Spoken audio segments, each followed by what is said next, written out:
Olá, graça e paz a todos os inscritos do canal Jorge B. Filho.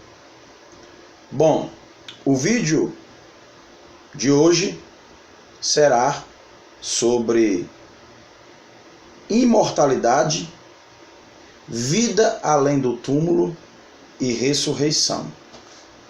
Nós iremos, mesmo que de uma forma resumida, trabalhar a questão da imortalidade, da vida além do túmulo e da ressurreição.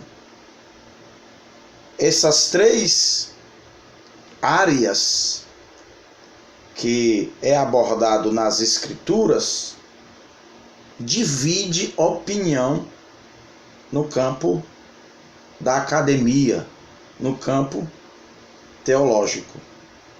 E é preciso a gente ficar informado que as Escrituras trabalham a imortalidade, a vida além do túmulo e ressurreição como matérias distintas, diferentes uma das outras.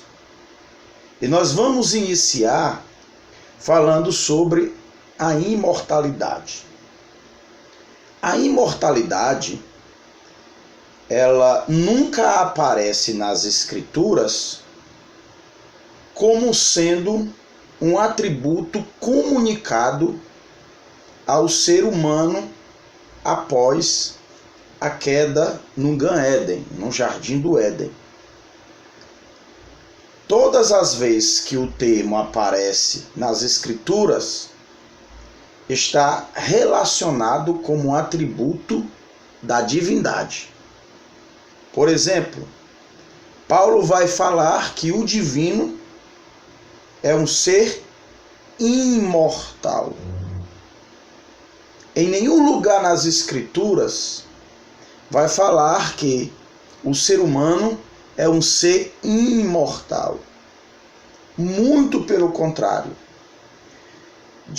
Do Bereshit, de Gênesis, ao Apocalipse, as Escrituras vai trabalhar o viés de que o homem é um ser mortal e em todos os seus aspectos.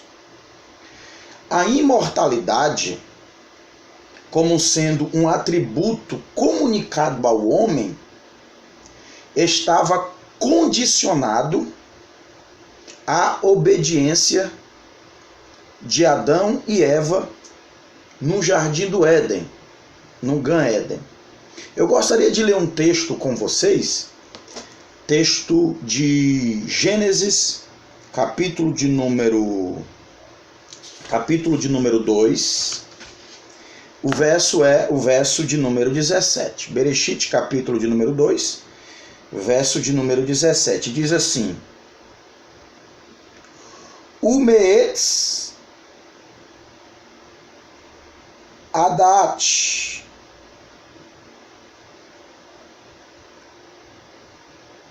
Tov Varar Lo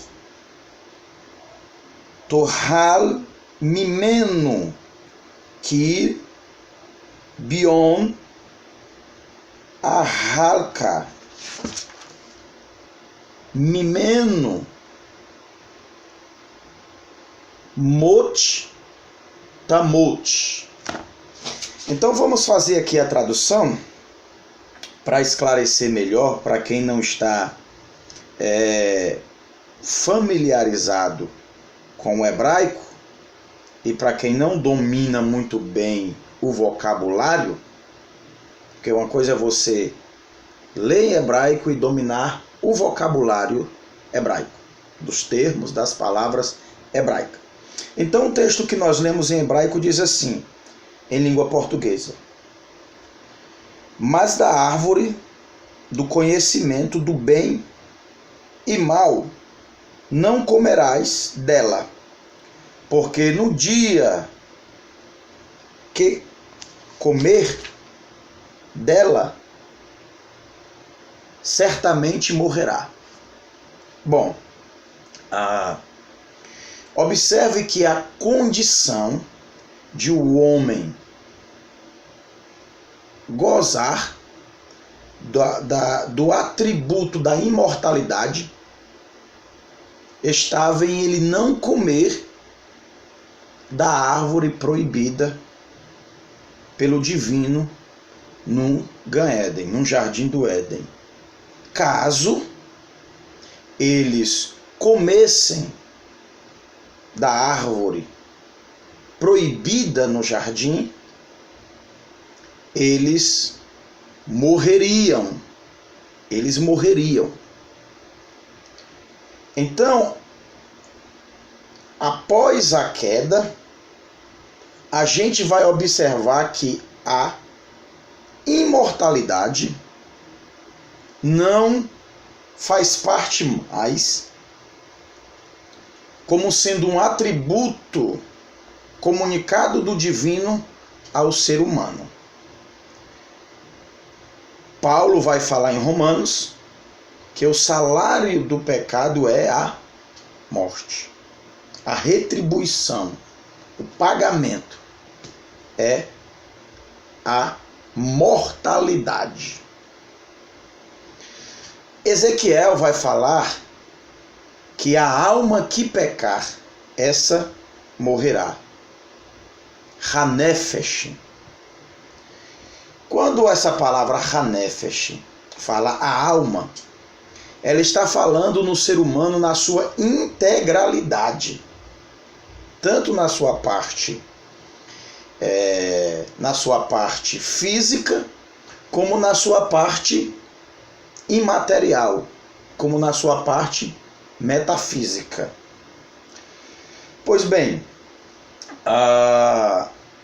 então a gente observamos em todas as escrituras que o ser humano não é um ser imortal. Eu li em uma obra, esta obra aqui do J. Ginsburg, ele vai pegar algum material apócrifo que está situado dentro dos escritores neotestamentários, dizendo que a imortalidade ela seria alcançada com a vinda do Mashiach, do Messias. E esse pensamento faz parte com relação aos evangelhos e a todo o Novo Testamento. Porque o Novo Testamento ensina que é em Cristo que nós podemos obter esse atributo.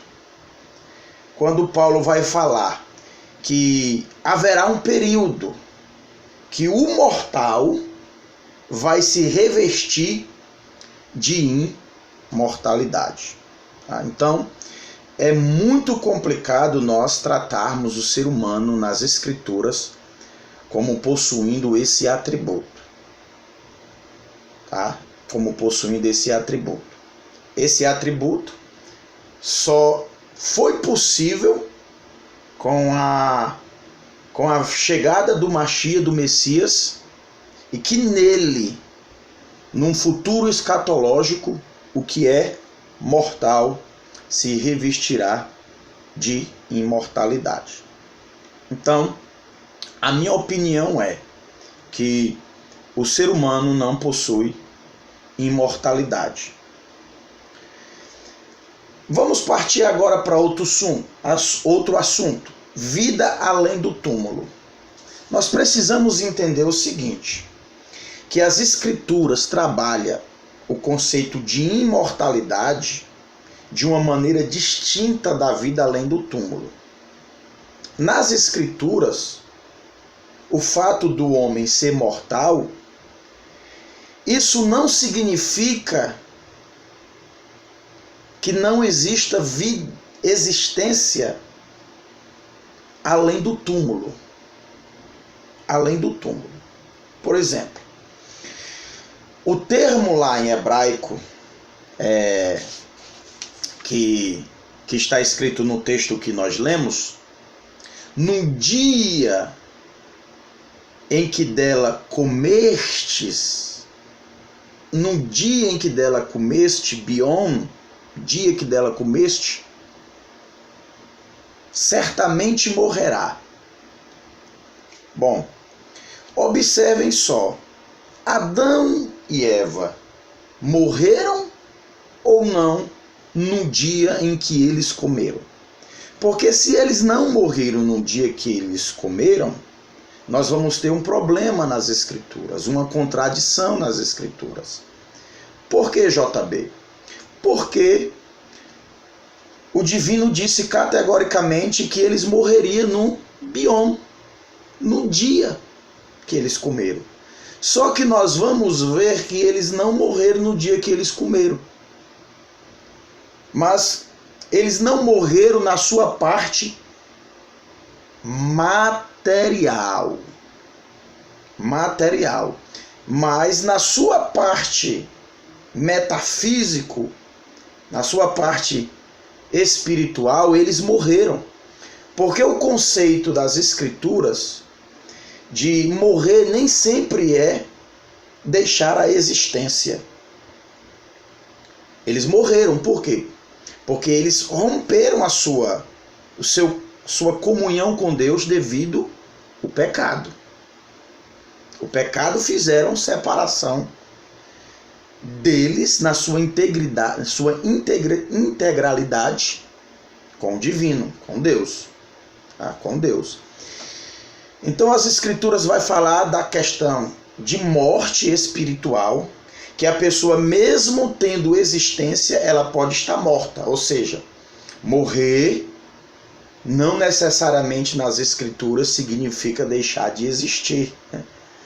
Por exemplo, Paulo vai escrever aos Romanos dizendo que nós estávamos mortos. Eu lhe pergunto, o fato de nós estarmos mortos significa que nós não tinha existência? Não. Então o fato de eu ser mortal, de minha alma morrer, não significa que minha alma deixa de existir, mas significa que ela deixa de ter comunhão com o divino, comunhão com o eterno, com o todo-poderoso. Tá? Então, as Escrituras não pintam uma imagem de um ser humano como possuindo imortalidade, porém, o conceito de imortalidade nas Escrituras não é deixar de existir. As Escrituras falam de vida além do túmulo. É bem verdade que o conceito de vida além do túmulo, ela é um conceito que se dá gradativamente, paulatinamente entre a mentalidade hebreia. Se dá paulatinamente. A gente não vê um conceito de vida além do túmulo, por exemplo, na Torá. A gente não vê o conceito de vida além do túmulo na Torá. A gente pode ter algumas percepções, algumas luzes que possam indicar esse conceito, porém, não com muita clareza. Por exemplo, a necromancia. A necromancia na Bíblia hebraica, ela implica com efeito em uma crença de que os mortos ainda existem. Numa existência além do túmulo. E que na verdade, a verdade é que a necromancia realmente ela é condenada no Taná, condenada nas Escrituras. Embora também ela não haja a menor dúvida de que a sua prática fosse muito espalhada naquele período. da Torá e do povo hebreu. Agora nós precisamos ter uma noção que o fato da necromancia ela ser condenada na Bíblia hebraica, ela não se baseia na ideia que os mortos não existem mais. Então, quando as escrituras falam para não manter a prática de necromancia, o conceito não é de que não pratique a necromancia baseado num conceito, na ideia de que os mortos não existam mais. Tá? Não existam mais. Então a gente vai observar o eterno, o divino, ele proibindo de fato a consulta de mortos. Consulta de mortos. Então isso gera uma ideia de que a mentalidade, tanto do povo hebreu, como dos que circulavam aquela região onde eles estavam situados geograficamente, tinha ideia de vida além do túmulo. Por exemplo, a história da necromante de Edom, aonde Saul foi consultar, né, a Samuel. Então, esse texto traz uma ideia de que o rei, o monarca, e a nação naquele período tinham uma ideia de uma vida além do túmulo. É certo que isso não é tão claro ainda. Tanto que alguns acadêmicos vão trabalhar que esse pensamento de vida além do túmulo, ela se dá num período em que o povo está exilado na Babilônia. Aonde é com mais clareza onde surge a ideia de Sheol, não como um jazigo, mas como uma habitação para onde vai a parte imaterial que se separa com as falências múltiplas dos órgãos da matéria humana na morte, né? Então, por exemplo, a gente tem acadêmicos como Hollen, H.H. Hollen, que ele vai dizer assim: é provável com efeito que por trás da concepção do Sheol estivesse o Aralu babilônio, que Jastron descreve como a grande caverna sob a terra, na qual se suponha habitarem os mortos. Tá? Então, o desenvolvimento, a sistematização do pensamento hebreu com relação à vida após o túmulo, ela se dá de fato no período da Babilônia, possivelmente como influência dessa cultura. Há essa possibilidade. Porém, tem gente que trabalha, por exemplo, tem uma obra que eu não lembro agora, eu posso até depois botar na descrição se vocês souberem, que vai trabalhar com dados arqueológicos descoberto com relação ao tratado dos mortos dentro do povo hebreu, que é muito forte a ideia de muito antes da Babilônia eles terem esse pensamento de uma vida além do túmulo, tá? Mas outros acadêmicos não. Isso não é consenso do mundo acadêmico. Por exemplo, Alan F. Siegel, que é muito bom, é um especialista que eu gosto muito, ele pensa que o contato com o povo babilônico foi quem gerou essa ideia de vida além do túmulo. Eu penso de uma maneira diferente. Eu penso que há luz lá que apontem para isso.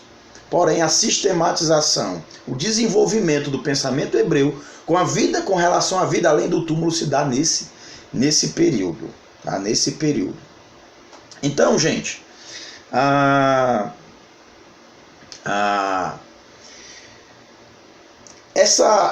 esse desenvolvimento da vida além do túmulo, o Sheol como a habitação da vida além do túmulo, ela é existente, por exemplo, nos apócrifos. Nos apócrifos. Por exemplo, quando você vê a perícope do rico e do Lázaro. Ou sendo parábola ou não, a ideia é que nós temos de uma vida além do túmulo. Tanto que vai dizer, morrendo o pobre lá, Lázaro, morrendo o rico lá, foi levado pelos anjos. Após a morte, o texto diz que ele foi levado pelos anjos. Até essa ideia está dentro do pano de fundo histórico do pensamento daquela época. Que quando o indivíduo morria, quem levava eles para o Sheol era um anjo. Tá? Um anjo. Então é nítido o conceito de vida além do túmulo na perícope do rico e na perícope do Lázaro. Tá? Embora os detalhes não seja exatamente descrevendo como seja, mas o pensamento por trás seja de vida além do túmulo. Além do mais, talvez você se questione, mas o tzadik, o justo e o ímpio, eles vão para o mesmo lugar? O pensamento hebreu sempre foi esse. Todos iam para o mesmo lugar, porém, esse lugar havia uma distinção. O seio de Abraão e o Gueinom, o lugar de tormenta, eles ficavam habituadamente no mesmo lugar, porém havia uma distinção, exatamente como está lá na perícope de Lázaro e do rico. Se você pegar o livro Pseudepígrafo de Enoque, você vai descrever como o seio de Abraão e o lugar de tormenta como sendo o mesmo lugar, porém distintos, separados, como é descrito lá na perícope do rico e de Lázaro. Então, quando o cristianismo vai surgir nesse período, entre o povo judeu já havia um pensamento desenvolvido de vida além do túmulo. E os escritores, na minha opinião, herdaram esse pensamento de vida além do túmulo. Por exemplo, quando Jesus disse para o ladrão da cruz: hoje mesmo estarás comigo no paraíso. A ideia era que havia algo além do túmulo. Algo além do túmulo. Não só esse texto, mas inúmeros outros textos que pode nos passar a ideia de que os escritores herdaram, porque esse já era um pensamento desenvolvido por parte dos hebreus. Tá? Outro assunto, ressurreição. Então, primeira, imortalidade não é visto nas escrituras como sendo um atributo comunicável por conta da queda adâmica. Porém, o conceito de vida além do túmulo é tratado com distinção de imortalidade. O conceito é que mesmo o homem não tendo esse atributo, isso não significa que ele não tenha vida além do túmulo, que ele deixe a sua existência. Porém, esse período de vida além do túmulo, que nós chamamos dentro do campo teológico de período intertestamentário, é o período onde todos indistintamente vai aguardar o período da ressurreição dos mortos. Período da ressurreição dos mortos. É nítido também que a ressurreição dos mortos, ela também ela se desenvolve e entra no processo de sistematização no período do cativeiro babilônico também. A Torá não é claro com relação à ressurreição.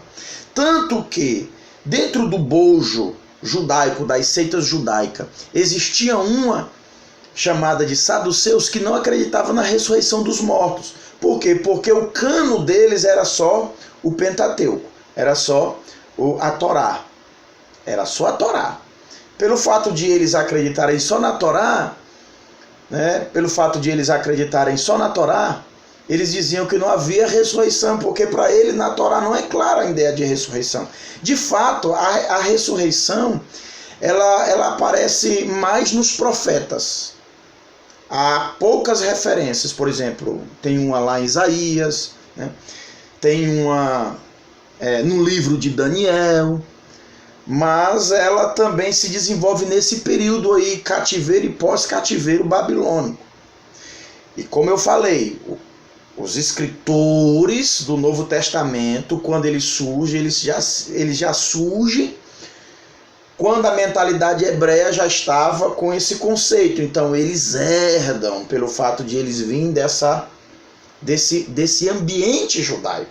Então a gente vai ver a ideia de ressurreição no Evangelho, a gente vai ver a ideia de ressurreição nas epístolas paulinas, e aí vai sucessivamente, tá? Sucessivamente.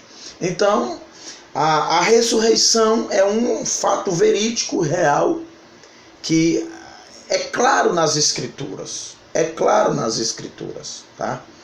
E é uma herança herdada pela mentalidade farisaica. Olha só, quem acreditava na ressurreição eram os fariseus, os essênios, né? E nós herdamos isso, esse pensamento, essa ideia, que foi desenvolvido nesse período aí, cativeiro e pós-cativeiro babilônico, tá?